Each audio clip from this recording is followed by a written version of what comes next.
Yes, hello, good afternoon once again.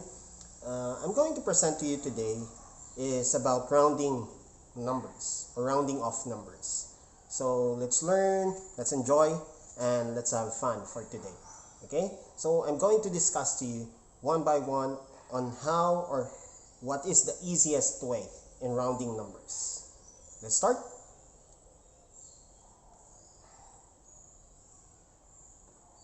Rounding numbers. So we need to consider two principles in rounding numbers. It's either rounding up or round down. And either of the two principles that we are going to discuss, rounding numbers is about to round up or to round down. And you need always to remember and consider the place value of the digit and the digit to be round off. So you need to master the place value or the location of the digit. So you always consider that, because in rounding numbers, it's either round up or round down, but you need to consider the place values of the digits. Okay, so let's proceed. Another example. How about if we have a number 43,271? Okay. First, you need to identify what digit has a place value of hundreds. So, anong digit has a place value of hundreds? If we are going to take a look in this number, 43,271, the digit with a place value of hundreds is 2. So 2 has the place value of hundreds. So since 2, we are going to take a look in the right side of digit 2. It is, so titingnan natin yung nasa right side, 7. So again, 5, 6, 7, 8, 9. If those are the digits in the right side, that would be round up. So what you are going to do with 2? Anong mangyayari sa 2? So 2 will become 3, because 2 plus 1 is equal to 3. And all the digit in the right side, 7 and 1 will become 0. 4 and 3 will remain the same. So our answer, if we are going to round up 43,271 into its nearest hundreds, will be 43,300. Okay? So, ganun yon ang ating pag-round up. Okay? So that is how we are going to round up. Let's going to locate the place value na gusto nating i-round off. And then we're going to take a look in the right side of it. If there's 5, 6, 7, 8, or 9, then we are going to round up. We're going to add 1 to the digit we are going to round off. And all the digit in the right side, in your right side, will become zeros. And all the digit in the left side, just copy them. Okay? So, how about rounding down? How about rounding down? This is another principle, no? But if the digit in the right side, okay, if the digit in the right side of the digit or the place value of being round off is 0, 1, 2, 3, or 4. So, remember, kanina, 5, 6, 7, 8, and 9. Now, including 0, 1, 2, 3, and 4. Either of the 5 digit, 1, 2, 3, 4, and 0, it would be round down. Okay? It would be round down. Why? Because the digit being rounded off, or the digit in that place value being rounded off, will remain the same. It will never change. But what happened to the digit in the right side, in your right side of the number, will become zeros. They will become zeros. Okay? For example,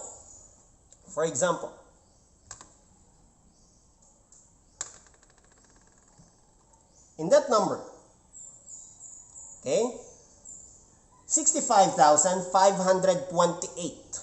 65,528. If we are going to round the number to its nearest hundreds, we are going to locate ones, tens, hundreds. So 5 has a place value of hundreds. We are going to round 5 to its nearest hundreds. So now, if we are going to take a look in the right side of 5, it's only 2. So 2 lang siya. Since it is 2, there will be no change. 5 will remain the same. But what would happen, what happened in 2 and 8, they are going to change. Magiging 0 sila. So, from 65,528, if we are going to round that off to its nearest hundreds, our answer will be 56,000, or 65,000 rather, 65,500. So, yan yung magiging answer, or yan yung magiging rounded off value ng 65,528. The rounded off value is 65,528 in the nearest hundreds will be 65,500. Okay, there will be no change.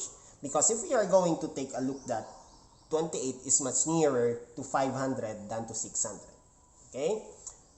Okay, so another example. How about here?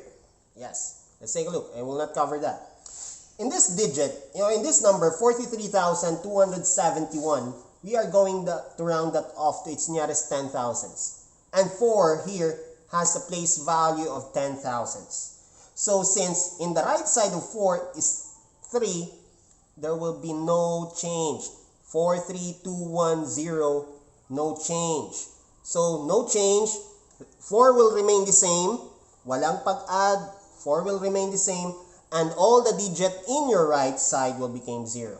So 3271 will become 0. So that would be the way we are going to round off numbers. Okay, so I will give more examples in the future. So if you have questions, feel free to ask. God bless, and thank you for watching. If we have here a number line, and if we are going to have here as 1, and here will be 10. Okay, so if in the center will be 5, either will be round up or round down. But always remember that the principle of rounding up, it will be higher than 5 or higher than the middle. And the principle of rounding down is lower the middle. Okay? So that is the purpose of the number line. Kung saan malapit, where is nearer, to the right or to the left. So number line is very important because it is for you to determine whether you're going to round it up or round it down. Kung saan siya malapit. Okay, kung saan siya malapit, yun yung pinaka-ano ng rounding numbers. Okay? So, let's proceed. What is rounding up? Okay? Rounding up, if the digit in the right side of the digit or the place value being rounded off, okay, is 5, 6, 7, 8, 10, 9. So, round up tayo. If the digit in the right side of the digit that we are going to round off is 5, 6, 7, 8, or 9. Kapag ito, either of the 5 na digits na ito, we are going to round up. If what you are going to do, add 1, okay? Add 1. Plus 1 ka. Add 1 to the digit being round off and make all the digit in the right side zeros. Okay. Let's have an example para mas... Okay. Let's continue. Okay, let's continue. if we have 56,903 to be round off to the nearest thousands. Okay. So the first question that we are going to answer is, what digit has a place value of thousands from the number 56,903? Ano yung digit na thousands? Yun yung una nating sasagutin. So, 3, ones, tens, hundreds, thousands. So, therefore, digit 6 is to be rounded off. So, digit 6 is to be rounded off. You need to apply the principle of round up. Why? Let's return to the number. Let's return to the number. You're going to take a look the digit in the right side of the digit na ira-round off natin. So, 6 ang ira-round off natin since it is in the thousands place. So, what we are going to do, titingnan natin ang nasa right side. If the right side again, if the digit in the right side are the following: 5, 6, 7, 8, or 9. We are going to apply the principle of round up. And what we are going to do is we are going to add 1. Plus 1 tayo doon sa digit na ating i-round off. So, plus 1 tayo sa digit na ating i-round off. And that would be equal. So, balik tayo. So, that 6 plus 1 will become 7. And all the digit in the right side will become zeros. Kopyahin yung nasa left side ng digit na nira-round off mo.